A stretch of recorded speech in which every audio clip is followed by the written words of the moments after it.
बिस्मिल्लाहिर्रहमानिर्रहीम। अस्सलाम वालेकुम नाज़रीन, आप यूट्यूब चैनल देख रहे हैं। मैं इमरान खान हूँ।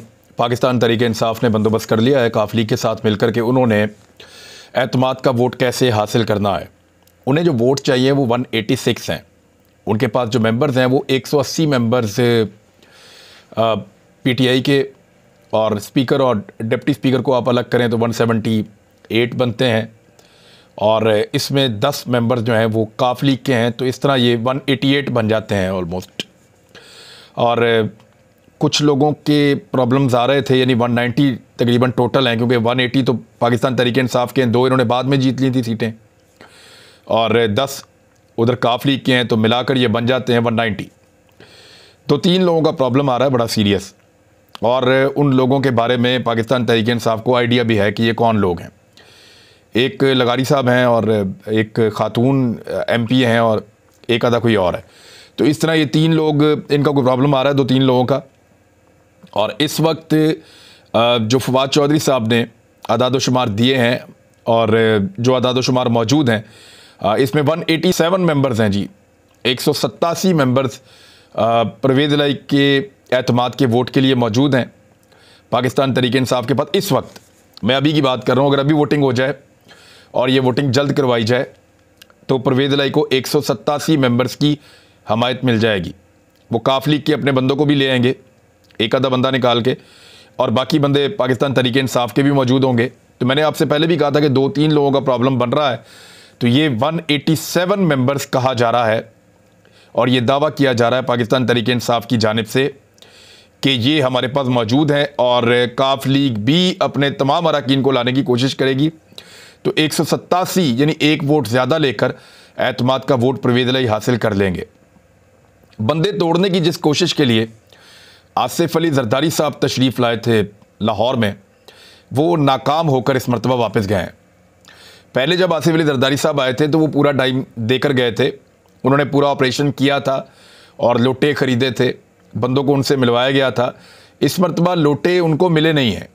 उन्होंने चौधरी शुजात हुसैन साहब के साथ मिलकर बड़ी कोशिश की कि काफ लीग में से 4, 5, 6 जितने बंदे टूट जाएं, कोई नया इशू तो बने, कोई लड़ाई तो बने, कोई अदालत में जाने के लिए कोई चीज़ मिल जाए, या कोई कंट्रोवर्सी क्रिएट हो सके।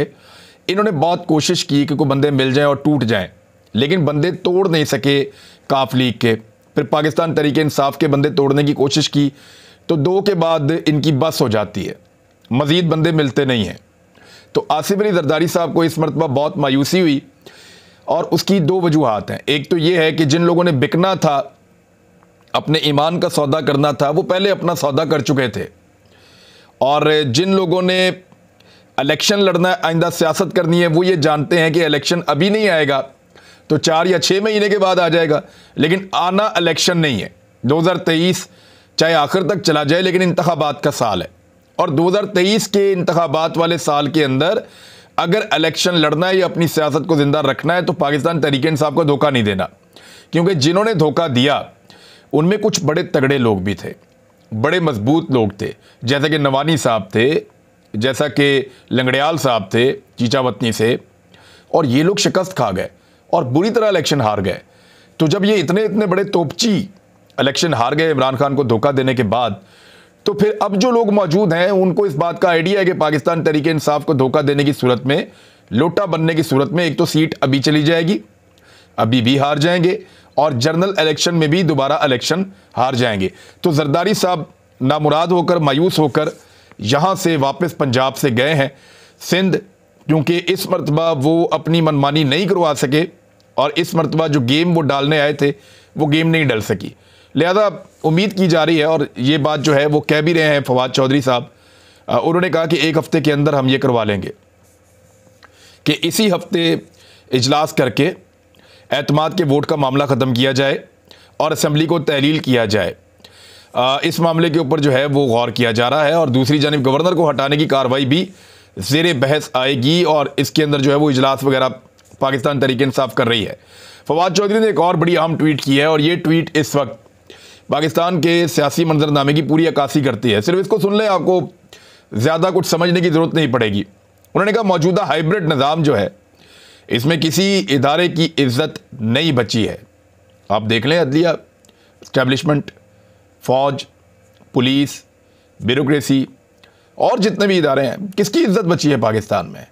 यानी सब एक्सपोज होते चले गए। पाकिस्तान की एस्टेब्लिशमेंट ने हर इदारे को इस तरीके से इस्तेमाल किया है और पब्लिक की उमंगों के खिलाफ चीज़ें हुई हैं कि लोगों के बड़े गिले और शिकवे हैं। बहरहाल जो उन्होंने लिखा, उन्होंने ये लिखा कि किसी इदारे की इज्जत नहीं बची, सीनियर तरीन ब्यूरोक्रेट्स को दफ्तर में बंद किया जा रहा है।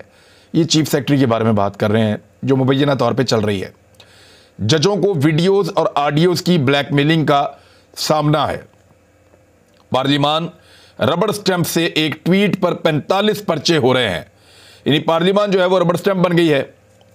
एक ट्वीट पर 45 पर्चे हो रहे हैं। ये आदम सवाती साहब का मिसाल है। क्रिमिनल जस्टिस सिस्टम बैठ गया है और दहशतगर्दी वापस आ गई है। मईशत भी तबाह है और एग्जैक्टली पाकिस्तान में इस वक्त यही सूरत हाल है। एहसन इकबाल साहब अब एतराफ़ कर रहे हैं और वो ये मान रहे हैं, उन्होंने स्टेटमेंट दिया है कि इस वक्त पाकिस्तान कर्ज़ों में जकड़ा हुआ है। ऐसा किसी ने सोचा नहीं था। जो कुछ इनके साथ हो रहा है इन्होंने कभी नहीं सोचा था। शहबाज शरीफ साहब ने दावा किया था कि 6 महीने के अंदर अगर पाकिस्तान की मईशत पैरों पे खड़ी होके पाकिस्तानी अवाम को डिलीवर ना करे तो मेरा नाम इमरान न्याजी रख देना। शहबाज शरीफ सबसे ज़्यादा नफरत इस दुनिया में इमरान खान से करते हैं, तो उन्होंने कहा मेरा नाम वो रख देना अगर मैंने इस मुल्क की मईशत को खड़ा ना कर दिया तो। 6 महीने के अंदर 8 महीने हो गए, मुल्क की मईशत खड़ी हुई तो क्या बैठी हुई लेटी हुई भी नज़र नहीं आ रही, बल्कि कहीं नज़र ही नहीं आ रही। अब ये फैसला पंजाब के अंदर पाकिस्तान तहरीक इंसाफ ने कर लिया और ऐलान भी कर लिया है कि वज़ीर आला पंजाब चौधरी परवेज़ अली एतमाद का वोट लेंगे और जल्द ये वोट लेंगे और उसके फ़ौरन बाद असम्बली तहलील कर दी जाएगी। एक और, क्योंकि जब से ये इम्पोर्टेड हुकूमत आई है बुरी खबरें ही आ रही हैं, एक और ख़बर है और वो ये खबर है कि पाकिस्तान और IMF के दरमियान मुज़ाकरात इल्तवा का शिकार हो गए हैं। पाकिस्तानी मईशत के लिए एक बड़ा झटका है ये। पाकिस्तान और IMF में मामलात इल्तवा का शिकार हो गए। IMF से अगली किस्त मिलने में मज़ीद ताख़ीर हो सकती है। IMF का कहना है कि पाकिस्तान ने बैंकों पर प्रेशर डालकर डॉलर एक्सचेंज रेट को कंट्रोल किया हुआ है। ये वही बात है जो मैं काफ़ी दिनों से आपको बता रहा हूँ। इसके अलावा सैलाब के बाद पाकिस्तान की मईशत के मुख्तलिफ अदाद शुमार पर इख्तलाफ बरकरार हैं। पाकिस्तान और IMF के दरमियान आइंदा मुज़ाकरात जनवरी में होने का इम्कान है। ज़राए का कहना है कि कर्ज प्रोग्राम की किस्त में ताख़ीर से ज़र मुबादला के ज़खायर दबाव का शिकार हैं। मैं बताता हूँ कि ये जो बैंक वाली बात कर रहे हैं ना IMF, बैंकों के ऊपर दबाव डालकर पाकिस्तान की हुकूमत ने एक्सचेंज रेट को जो कंट्रोल किया हुआ है उसका पाकिस्तान ये एक्चुअली है कि और नुकसान पाकिस्तान को क्या हो रहा है। बहुत सारी खबरें हैं, 3 बहुत बड़ी खबरें और आई हैं और वो भी ये कह रही हैं कि पाकिस्तान दिवालिया होने के करीब पहुंच गया है और ये निशानदेही दिवालिया होने की पाकिस्तान की बहुत करीब है। अब मैं आपको बताता हूं कि इसहाक डार साहब की जिद है कि वो डॉलर को 200 पर लेकर आएंगे। डॉलर की इस वक्त जो प्राइस है आलमी मंडी में वो 255 रुपए से जायद है पाकिस्तानी। वो कैसे, मैं आपको बताता हूं। एक्चुअली जो असल में एक पैरामीटर है ना, वो या तो डॉलर होता है या सोना होता है। तो सोने को आप कंट्रोल नहीं कर सकते, डॉलर को कंट्रोल करने की जिद ली हुई है इसहाक डार ने। अब $100 का जितना सोना आता है ना, पाकिस्तान में उतना नहीं आता। इसको जरा आप ऐसे समझें, यानी पाकिस्तान में अगर आप चले जाएं सोने के ऊपर तो 255 रुपए का जितना सोना पाकिस्तान में मिलता है ना, उतना बाहर मिलता है 255 रुपए में पाकिस्तानी। लेकिन जो डॉलर है वो 225 रुपए का पाकिस्तान में मिलता है बैंक के अंदर, लेकिन ओपन मार्केट में उसकी ठीक कीमत है जहां पे वो 255 रुपए का मिलता है।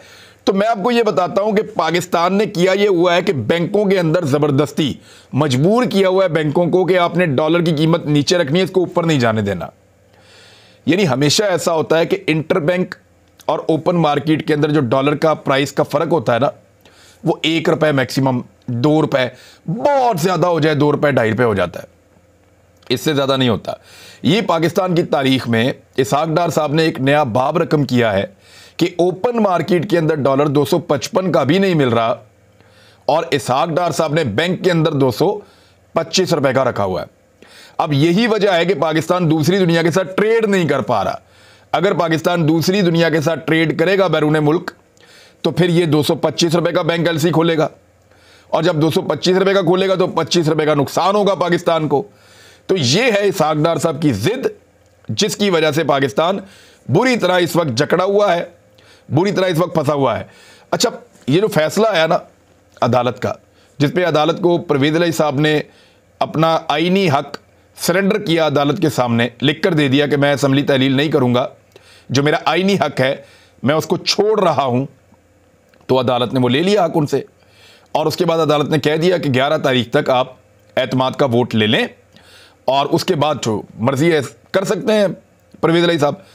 अब ये गवर्नमेंट पंजाब की ये कहती है कि हम बड़े आराम से अपनी एतमाद का वोट लेकर, और मुमकिन है ना भी ले पाएँ, और अगर ना ले पाए तो फिर भी हमजा शहबाज वज़ीर आला नहीं बन रहे। शहबाज शरीफ साहब को एक ब्रीफिंग दी गई है, मेरे ख्याल में गलत और झूठी ब्रीफिंग है। बेवकूफ़ी बनाया गया है कि पंजाब की हुकूमत जो है वो जनवरी में तब्दील हो जाएगी। ऐसे नहीं हो सकता। ये हुकूमत तब तब्दील होगी जब काफ लीग का पार्लिमानी लीडर तब्दील हो जाए और वो ये कहे अपनी पार्टी से कि हमजा शहबाज को वोट डालो, अदरवाइज ये नहीं हो सकता।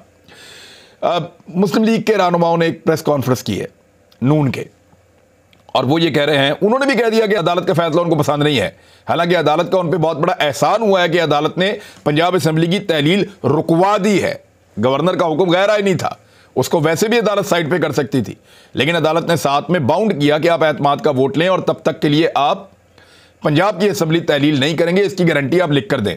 अब इसके बावजूद पीडीएम वाले ये कह रहे हैं, क्योंकि मायूसी बहुत फैल गई है ना, जरदारी साहब भी पंजाब छोड़कर चले गए हैं, कि भाई यहां तो हॉर्स ट्रेडिंग हो जाएगी और हॉर्स ट्रेडिंग का खदशा है, इन 18 दिनों के अंदर पता नहीं क्या कुछ हो जाएगा, लिहाजा supreme court of Pakistan notice ले और हमें इंसाफ दे। अब मामला यह है कि परवेज़ इलाही और इमरान खान हॉर्स ट्रेडिंग कहां करेंगे? उनके पास अपने 190 लोग हैं, 187 वोट वो क्लेम करते हैं, तो हॉर्स ट्रेडिंग उन्होंने क्या करनी है? उन्होंने अपने लोगों को कहना कि आगे हमें वोट डालने, किसी और को तो कह ही नहीं सकते। यानी पीएमएलएन के बंदे को अगर वो कहेंगे कि परवेज़ इलाही को एतमाद का वोट दें, तो अदालत के अंदर ये फैसला आ चुका है कि वो वोट काउंट नहीं होगा और वो मेंबर भी डिस्क्वालीफाई हो जाएगा, पीपल्स पार्टी का भी नहीं दे सकता। तो जब इनका वोट तोड़ा ही नहीं जा सकता तो हॉर्स ट्रेडिंग कहां से हो गई?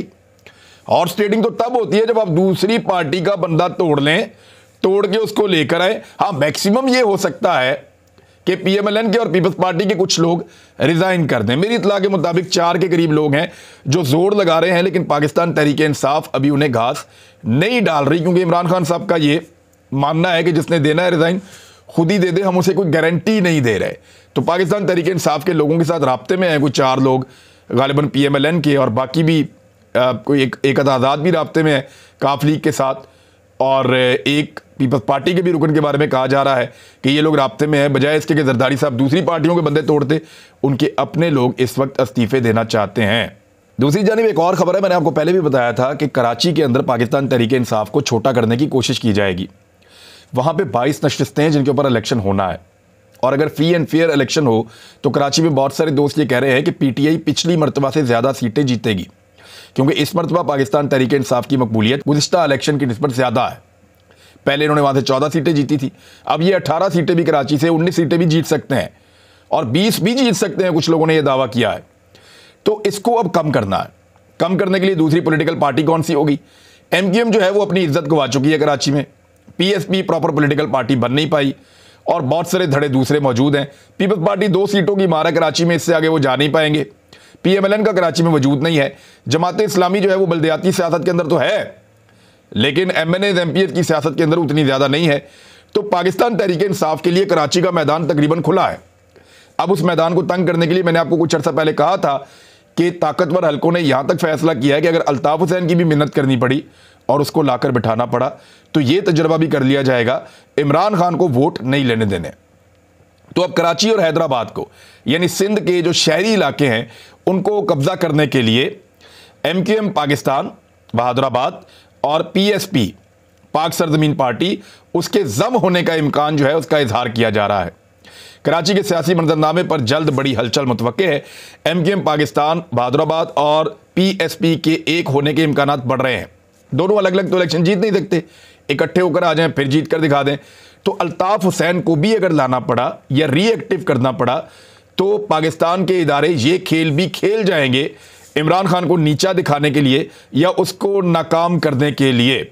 जराए ने दावा किया है कि पीएसपी यानी पाक सरजमीन पार्टी और डॉक्टर फारूक सत्तार, इन्होंने आमादगी जाहिर कर दी है और तीनों धड़ों के मुमकिन मिलाक से गवर्नर सिंध कामरान टसोरी ने अहम किरदार अदा किया है और चंद रोज में मामला हतमी तौर पर तय पा जाएंगे। यानी सारे खालिद मकबूल सिद्दीकी वाला धड़ा भी, फारूक सत्तार साहब यहाँ से, मुस्तफ़ा कमाल वहाँ से, इन सबको इकट्ठा किया जा रहा है कि इमरान खान को हराने के लिए कोई फोर्स तैयार की जाए। और जब ये भी कामयाब नहीं होंगे तो आखिरी हल के तौर पर अल्ताफ हुसैन को भी रीलॉन्च किया जा सकता है। ज़राए ने बताया कि बल्दियाती इंतखाबात में MQM एक ही प्लेटफॉर्म से इंतखाबात लड़ेगी, यानी सारे इकट्ठे हो जाएंगे, एक प्लेटफॉर्म से लड़ेंगे। हो सकता है पतंग का निशान भी इनको वापस मिल जाए। और जिन्होंने शहबाज शरीफ को वापस ले आए, नवाज शरीफ को वापस ला रहे हैं, जिन्होंने तमाम उन पॉलिटिकल पार्टीज़ को यानी पाकिस्तान के इदारे ये समझते थे और हमेशा ये कहते थे कि इन लोगों ने मुल्क को लूटा और बर्बाद किया है, अगर वो इन सब के साथ डील कर सकते हैं तो अल्ताफ हुसैन से क्यों नहीं कर सकते? ये सवालात लोग उठाते हैं। तो ये भी आने वाले वक्त में आप देखेंगे, क्योंकि इमरान खान का रास्ता रोकने के लिए पाकिस्तान की हर उस ताकत को इकट्ठा किया जाएगा जो अवामी उमंगों के खिलाफ इमरान खान का रास्ता रोकने में मदद दे। अब तक के लिए इतनी, अपना ख्याल रखिएगा, अपने चैनल का भी। अल्लाह हाफ़िज़।